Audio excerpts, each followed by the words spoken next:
অ্যাথলেটিক্সে আসছে না সাফল্য, বিদেশ ভ্রমণের নজিরবিহীন রেকর্ড গড়েছেন ফেডারেশনের সাধারণ সম্পাদক আব্দুর রকিব মন্টু।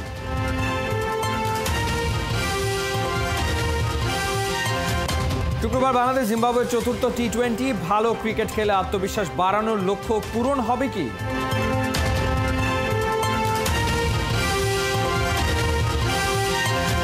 ধোনির চেন্নাইয়ের একাদশে নিয়মিত মুখ মঈন আলী। ধর্মপ্রাণ এই ক্রিকেটার এখনো ফুরিয়ে যান।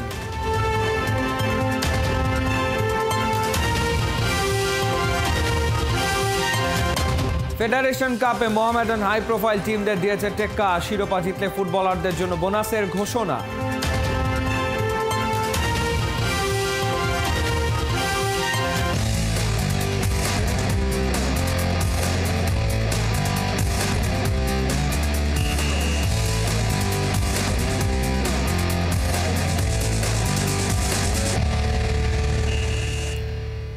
স্বাগত একাত্তরের খেলা যুগে আপনাদের সাথে আছি আমি ফাহিম রহমান। শুক্রবার বাংলাদেশে পালিত হতে যাচ্ছে বিশ্ব অ্যাথলেটিক্স দিবস।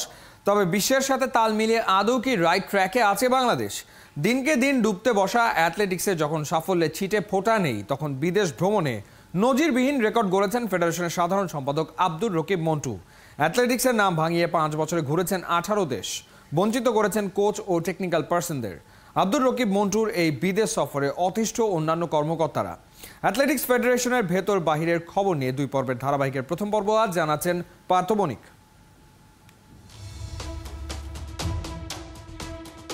Athletics mother of all sports, বিশ্বের সেরা সব ইভেন্ট এখানে, কিন্তু আন্তর্জাতিক অঙ্গনে স্বর্ণ জয়ের লক্ষ্য নাই। আছে গৌরব উজ্জ্বল ইতিহাস, কিন্তু তা নিয়ে ভাবার সময় নাই। বাংলাদেশ অ্যাথলেটিক্স ফেডারেশন, যার অপর নাম সোনার ডিম পাড়া হাঁস, যেখানে হাঁসের খবর কেউ না রাখলেও সোনার ডিম চাই চাই। আর এই সোনার ডিম হলো বিদেশ ভ্রমণ। দেশের বাইরে পাঠাবার জন্য যোগ্য অ্যাথলেট খুঁজে পাওয়া না গেলেও বাংলাদেশ অ্যাথলেটিক্স ফেডারেশনের একজন কর্মকর্তা সব সময় রেডি থাকেন তার লাগেজ নিয়ে। নেপাল হোক কিংবা জাপান, চীন হোক কিংবা যুক্তরাষ্ট্র, সব জায়গায় তার যাওয়া লাগবেই। তিনি ফেডারেশনের সাধারণ সম্পাদক আব্দুর রকিব মন্টু। 2017 সাল থেকে বাংলাদেশ অ্যাথলেটিক্স ফেডারেশনের দায়িত্বে থাকা মন্টু বিদেশ ভ্রমণে এক প্রকার রেকর্ড গড়েছেন। অ্যাথলেটিক্স ফেডারেশনের প্রতিনিধি হিসেবে 5 বছরে বিদেশ ভ্রমণ করেছেন 24 বার, ঘুরে এসেছেন 18 দেশ। দেখা গেছে প্রতি বছর অ্যাথলেটিক্স ফেডারেশনের হয়ে বিদেশ সফর বেড়েই চলেছে আব্দুর রকিব মন্টুর। 2017 ও 2018 সালে 3 বার করে ট্যুরে যান ফেডারেশনের এই কর্তা। 2019-এ সংখ্যা বেড়ে দাঁড়ায় 5-এ। করোনা মহামারীতে 2 বছর লস হলেও পরবর্তীতে তা ঠিকই পুষিয়ে নেন। 2022 থেকে 2024 আড়াই বছরে মন্টু বিদেশ ভ্রমণ করেছেন মোট 13 বার। টেকনিক্যাল পার্সনদের বঞ্চিত করে সেক্রেটারির এই বিদেশ প্রীতিতে বিরক্ত, ক্ষুব্ধ সাবেক অ্যাথলেট ও ফেডারেশনের সাবেক কর্তারা। যতগুলি খেলা বিদেশে হবে 90% জায়গায় সে নিজে একেই যাবে, কোচের জায়গায়ও নিজে যাবে। সে এতে কোচ না তাও সে নিজে যাবে। এটা আসলে পাগলের প্রলাপ বটে, যে সবসময় গেলেই উনি বলেন যে আমার মিটিং আছে এবং আমার এখানে সাংগঠনিক কাজও আছে, এই জন্য আমাকে যেতে হবে। দেশের বাইরে কি এমন মধু যা একা খেতে চান আব্দুর রকিব মন্টু? এ নিয়ে প্রশ্ন করলে নিজের সাফাই গাওয়ার পাশাপাশি সহকর্মীদের যোগ্যতাকে প্রশ্নবিদ্ধ করতেও দ্বিধা করেননি। আমি তো দ্বিতীয় লোক কেন নিয়ে জানি, এটা তো রাষ্ট্রের টাকা খরচ হবে। আমি তো কংগ্রেস করে একই সাথে কাপার করে ফেলছি। ভাষাগত বিষয় আছে এখানে, শুধু সিলেকশন নিয়ে পাঠানো হয়। কে যাবে টেকনিক্যাল নলেজেবল বা যারা একটু জানাশোনা আছে। আমাদের অনেক মেম্বার আছে তারা কিন্তু কোনো সময় যায়নি, তারা বুঝবে না টেকনিক্যাল মিটিংয়ে না থাকলে যে খেলতে পারবে না। শুধু বিদেশ ভ্রমণই না, আব্দুর রকিব মন্টু ব্যক্তিগতভাবে যুক্তরাষ্ট্রের গ্রিন কার্ডধারী। বছরের বড় সময় কাটান যুক্তরাষ্ট্রে। অনুপস্থিত থাকলেও এ সময় ফেডারেশনের দায়িত্ব কাউকে বুঝিয়েও যান না, ফলে অনেক গুরুত্বপূর্ণ কাজই হয়ে পড়ে স্থবির। সেক্রেটারির এই অনুপস্থিতি নিয়ে খোদ ফেডারেশনের সদস্যরাও হতাশ। তার একটা সমস্যা হলো বাইরে বেশি থাকে আমেরিকায়, তো ওই দিকে সময়টা দিয়ে আমার মনে হয় সে সময় খুব দিতে পারে না। অ্যাথলেটিক্সের চেষ্টার মধ্যে কিছু ত্রুটি আছে, আমি এটা বলবো অবশ্যই। ফেডারেশন যতই অচল হয়ে থাকুক, বৈশ্বিক প্রেক্ষাপটে অ্যাথলেটিক্স যতই পিছিয়ে পড়ুক, আব্দুর রকিব মন্টু আপাদমস্তক ডিজিটাল। যুক্তরাষ্ট্রে আরামে থাকলেও মাঠের খেলা নাকি মনিটর করেন অনলাইনে। আমাদের এখন সব অনলাইন, কোনো কিছু বর্তমানে ঘটেছে কিনা, কারণ সব দেখছি, আমার কাছে ইমেল আসছে, আমরা কিন্তু দেখে দেয় সব বাইক সাইডে যাচ্ছে। তার মানে এখানেই থাকেন না কেন বা আমেরিকায় থাকেন না কেন, একই সেম জিনিস। আপনি কি প্রধানমন্ত্রী কাউকে দায়িত্ব দিয়ে যান? রাষ্ট্রপতি কাউকে দায়িত্ব দিয়ে গেছেন? একে তো বছরের বেশিরভাগ সময় থাকেন আমেরিকায়, বাকি সময় অ্যাথলেটিক্সের নামে ঘুরে বেড়ান এদেশ ওদেশ। বাকি যেটুকু থাকে সেখানে মন্টু কখনো সুপ্রিম কোর্টের আইনজীবী, কখনো আওয়ামী যুবলীগের কেন্দ্রীয় সদস্য। তার এত সব দায়িত্বে অবহেলায় পড়ে থাকে শুধু অ্যাথলেটিক্স, যদিও তা মানতে নারাজ ফেডারেশনের এই কর্তা। আমি মনে হয় প্রথম কোনো ব্যক্তি যে কোনোদিন একটা যুবলীগের কোনো কর্মকর্তাকে এখানে কেউ দেখেনি। আমি যে ইলেকশনও করেছি, আমার এইসব লোকই ছিল আমার সাথে। আমি কখনোই আমার কোনো জায়গায় দলীয় পরিচয়টা দিইনি। অ্যাথলেটিক্সে রাজনৈতিক প্রভাব খাটান না বলে দাবি করলেও ফেডারেশনের সামনে দলীয় শোডাউন করার অভিযোগ আছে আব্দুর রকিব মন্টুর বিরুদ্ধে। এমনকি দ্বাদশ সংসদ নির্বাচনে প্রার্থিতা পেতে অ্যাথলেটিক্সের নাম ভাঙানোর প্রমাণও পাওয়া গেছে। গত নির্বাচনে সিলেট ৩ আসন থেকে মনোনয়নপত্র কিনেছিলেন মন্টু। দলের টিকিট পেতে ব্যাপকভাবে ব্যবহার করেন অ্যাথলেটিক্সের পরিচয়। কোন পদে আছেন, কোন কোন দেশে ট্যুর করেছেন সব জাহির করেন লিখিতভাবে, যদিও পরবর্তীতে আওয়ামী লীগের টিকিট আর হাতের নাগালে আসেনি। আন্তর্জাতিক অঙ্গন তো বটেই, দক্ষিণ এশিয়ার অ্যাথলেটিক্সে বাংলাদেশ এখন ভেঙে পড়া এক নাম। এখানে পদকের ঝুলি হালকা হলেও আব্দুর রকিব মন্টুদের পাসপোর্ট ভিসায় ভরাট থাকে। এ যেন অদ্ভুত এক বিদেশ প্রীতি। পার্থ বণিক, ৭১, ঢাকা।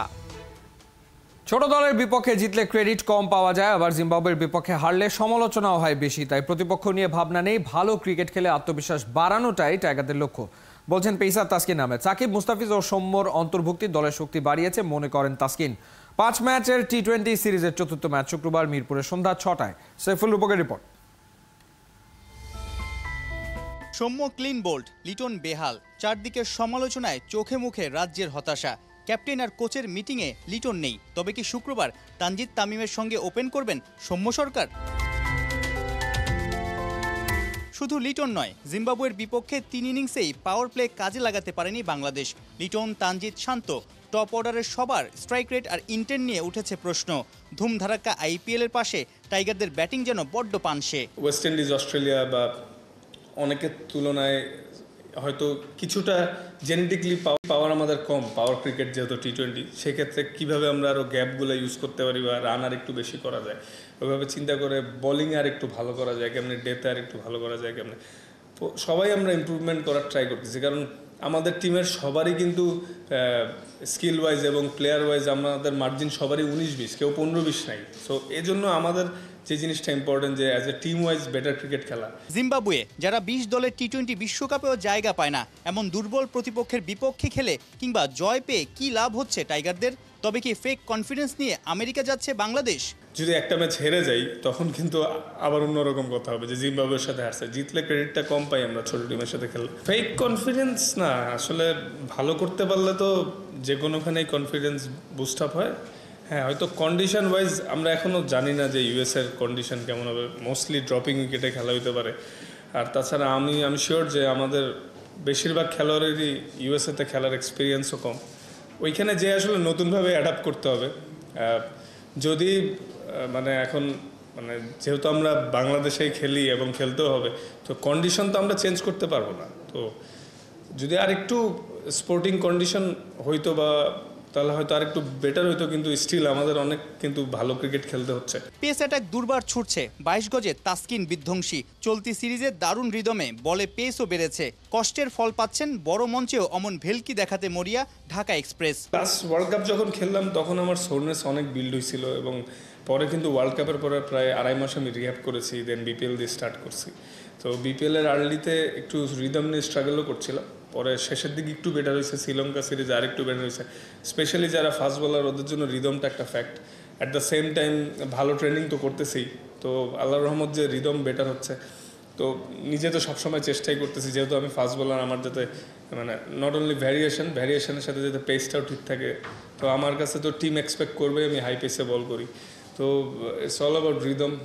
ভালো হচ্ছে আল্লাহর মতে, আই হোপ সামনে আরও ভালো হবে। চট্টগ্রামে ৩ টি-20তেই শান্তদের জয়। এর মধ্যে ঢাকায় জোড়া টি-20তে দলে এসেছেন সাকিব, মোস্তাফিজ আর সৌম্য।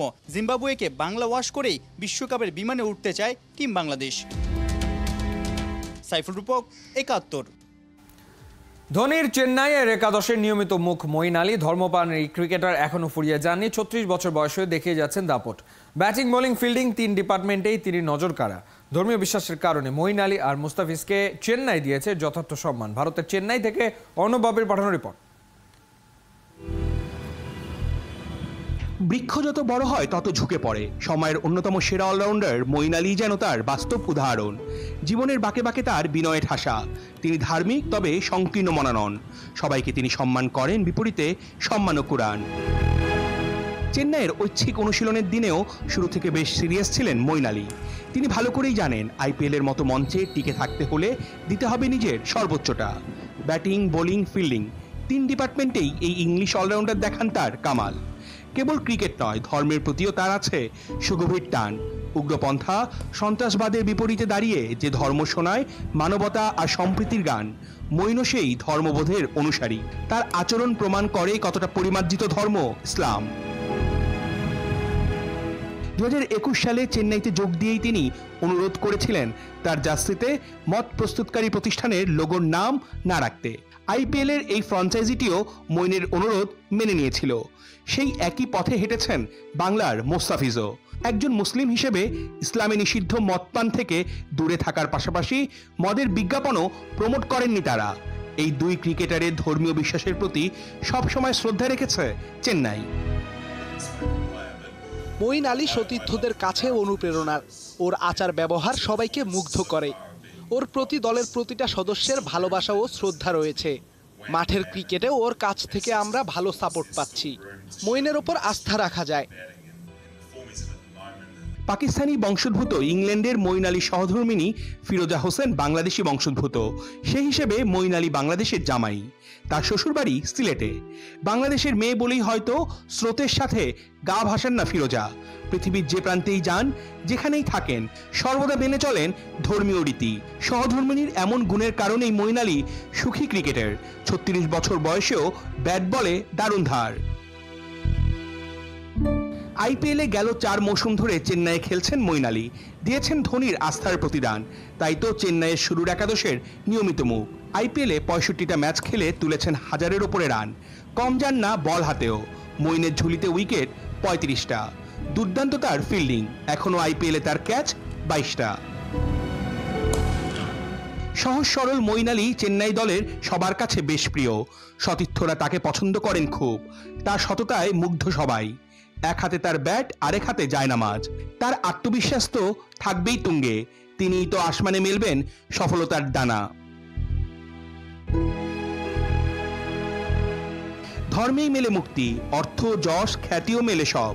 তাই তো চেন্নাই জুড়েও ওঠে মোস্তাফিজ মঈন রব। ব্যবহার আর পারফর্ম দুদিকেই তাদের মহাধার। সততাই তাদের মূল অস্ত্র। নীতিতেই চলে সব কারবার। অর্ণব বাপি, ৭১, চেন্নাই, ভারত। সাদা কালোর ফুটবলার গর্জে ওঠো আর একবার। কাগজে কলমে হাই প্রোফাইল টিমদের টেক্কা দিয়ে টানা দ্বিতীয়বার ফেডারেশন কাপের ফাইনালে উঠে চমকে দিয়েছে ঢাকা মোহামেডান। ২১শে মে ময়মনসিংহে বিগ ফাইনালে ঐতিহ্যবাহীদের মুখোমুখি হবে আবাহনী কিংবা বসুন্ধরা কিংসের। তার আগে দলটাকে উজ্জীবিত করতে ক্লাবে আসেন মোহামেডানের ফুটবল কমিটির chairman engineer Golam Mohammad Alamgir.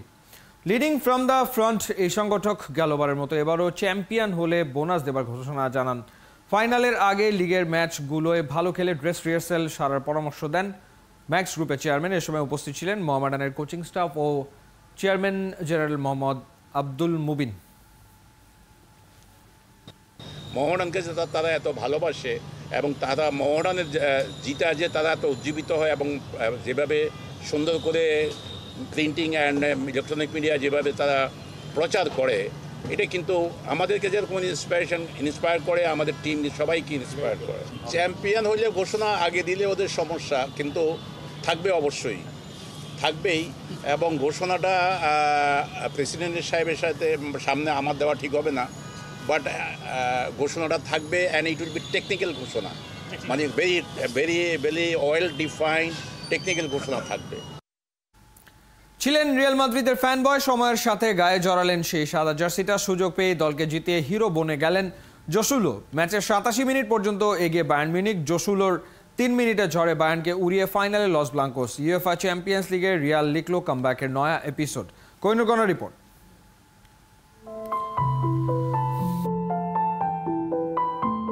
Can you provide me a good link to watch a Real Madrid game? 2012 সালে সোশ্যাল মিডিয়ায় এভাবে রিয়াল মাদ্রিদের খেলা দেখার লিঙ্ক চেয়েছিলেন হোসেলো। ঠিক 12 বছর পর রিয়ালের জয়ের নায়ক সেই ফ্যান বয় হোসে লুইস মাতো সান মার্তিন। স্বপ্নে বাঁচা বোধ হয় একেই বলে। কোচ আমাদের বলেছিল এই ম্যাচটা হৃদয় দিয়ে খেলে জিততে হবে। প্রত্যাবর্তনটা এসেছে সেভাবেই। হৃদয় দিয়ে খেলতে হবে, এই কথাটাই হয়তো তাতিয়ে দিয়েছিল হোসেলোকে। রিয়ালের জন্য কম হৃদয় তো পড়েনি স্পানিওলের এই ফুটবলারের। 2022 সালে প্যারিস গিয়েছিলেন রিয়ালকে সাপোর্ট করতে। সে বছরই স্পানিওল রেলিগেটেড হয়ে গেলে মাত্র 1.5 মিলিয়ন ইউরোতে লোনে রিয়ালে যোগ দেন এই স্ট্রাইকার। স্বপ্ন সত্যির ছোঁয়া পেতেই কি রাতটায় না উপহার দিল হোসেলো। ইউএফএ চ্যাম্পিয়ন্স লিগের সেমিফাইনালের দ্বিতীয় লেগ সান্তিয়াগো বার্নাব্যুতে বায়ার্নের বিপক্ষে পিছিয়ে খোদ রিয়াল মাদ্রিদ। একের পর এক আক্রমণেও মিলছে না গোল। বায়ার্ন হয়তো ভুলেই গেছে অপ্রিয় সত্যটা। 90 minutes in the Bernabeu is a very long time. 40 বছর পরও জুয়ানিতুর এই কথাটা আজও বই বেড়ায় রিয়ালের পরিচয়। ম্যাচের 81 মিনিট ভালভার্দেকে তুলে ইম্প্যাক্ট সাফ হিসেবে নামালেন হোসেলোকে। নার্ভে আইস নিয়ে নামলেন এই স্প্যানিয়ার্ড। দলকে ম্যাচে ফেরাতে সময় নিলেন মোটে 7 মিনিট। 87 মিনিটে প্রথম গোল, 91 মিনিটে করলেন জোড়া পূরণ। সুপার সাব হয়ে রিয়ালের ইতিহাসের অংশ হয়ে গেলেন এই ফরওয়ার্ড। শেষ 7 চ্যাম্পিয়ন্স লিগ ম্যাচে হোসেলো স্কোর শিটে নাম তুলেছেন 5 বার। এই ফুটবলারকে দেখে এখন তার সাবেক ক্লাব স্টোক সিটি আর নিউক্যাসল হয়তো নিজেদের হাত কামড়াচ্ছে। তবে আফসোস করে কি লাভ, রিয়াল মাদ্রিদ আর হোসেলো মেড ফর ইচ আদার।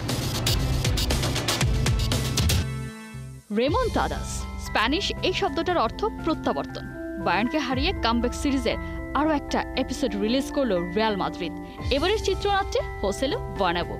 এই কেমিস্ট্রিটা নিশ্চিতভাবেই বরণ করে নিল অমরত্ব। কোহিনুর কণা, 71।